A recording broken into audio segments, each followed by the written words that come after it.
Le pays qui déploie actuellement les efforts les plus massifs et systématiques en matière de vaccination orale de la faune sauvage, souvent appelée largage d'appâts vaccinaux plutôt que patch, et les États-Unis, suivis de près par le Canada. Voici les détails de cette actualité récente. 1. Le leader mondial, les États-Unis, USDA. Le département de l'agriculture des États-Unis, USDA, gère le programme le plus vaste au monde. Volume, rien qu'en 2025 et début 2026.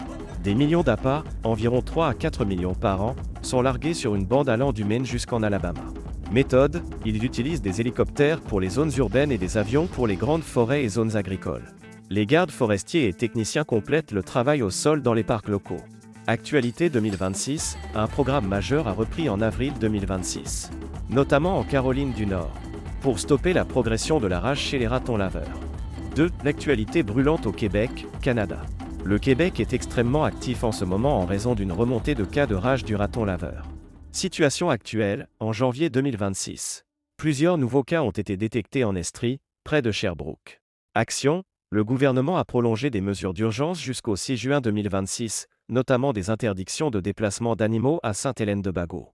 Opération hélicoptère, des campagnes de largage par hélicoptère sont prévues pour renforcer la zone tampon entre les États-Unis et le Québec afin d'immuniser les populations sauvages, moufettes, renards et ratons laveurs.